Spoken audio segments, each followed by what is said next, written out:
ఒకరోజు ఒక వ్యక్తి మోకరించి దేవుని ఎదుట ఇలా ప్రార్థించాడు. ప్రభువా, ఈరోజు నేను ఒక పెద్ద ప్రయాణానికి బయలుదేరుతున్నాను. ఈ ప్రయాణం సాధారణమైనది కాదు. నీవు నాతో పాటు రావాలి ప్రభువా. అప్పుడు దేవుడు అతనితో ఇలా అన్నాడు, నా కుమారా, నేను నీకు తోడుగా ఉంటాను. అతడడిగాడు, ప్రభువా, నీవు నాతో ఉన్నావని నాకెలా తెలుస్తుంది? దేవుడు బదిలిచ్చాడు, నీవు నడిచే మార్గంలో నీ అడుగులతో పాటు నా అడుగులు కూడా కనిపిస్తాయి. అతడు ప్రయాణం ప్రారంభించాడు.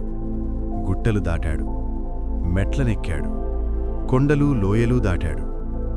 వెనక్కి తిరిగి చూసినప్పుడు ఇసుకపై 2 జతల అడుగులు కనిపించాయి. అతడు ఆనందించాడు. దేవుడు నిజంగా నాతో ఉన్నాడు అని ధైర్యంగా ముందుకు సాగాడు. కొంతకాలానికి అతడు ఒక కష్టమైన మార్గంలోకి వచ్చాడు. గచ్చపొదలు, రాళ్ళు, ముళ్ళు, కష్టాలు, బాధలు. అప్పుడతడు మళ్లీ వెనక్కి తిరిగి చూశాడు. ఈసారి 1 జత అడుగులే కనిపించాయి. అతని హృదయం బాధతో నిండిపోయింది. ఇలాంటి సమయంలో దేవుడు నన్ను వదిలేశాడా, నన్ను ఒంటరిగా వదిలేశాడా అని బాధపడ్డాడు. కోపం కూడా వచ్చింది. అప్పుడు దేవుడు ప్రత్యక్షమై ఇలా అన్నాడు, నా కుమారా, నీవు చూసిన ఆ 1 జత అడుగులు నీవి కావు, అవి నావి. ఆ కష్ట సమయంలో నువ్వు నడవలేకపోయావు. అందుకే నేనే నిన్ను నా భుజాలపై ఎత్తుకుని నడిచాను. ఆ మాటలు విన్న వెంటనే అతని కళ్ళలో కన్నీళ్లు, ముఖంలో పశ్చాత్తాపం, హృదయంలో మార్పు.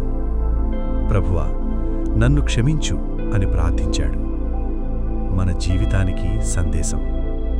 మన జీవితంలో కూడా ఇలాగే జరుగుతుంది. సుఖంలో దేవుడు దగ్గరగా ఉన్నట్టు అనిపిస్తాడు. కష్టంలో దేవుడు దూరమయ్యాడని అనిపిస్తుంది. కానీ నిజమేమిటంటే, అత్యంత కష్ట సమయంలోనే దేవుడు మనలను మోస్తుంటాడు. మనం నడవలేని వేళ ఆయన మనలను ఎత్తుకుంటాడు.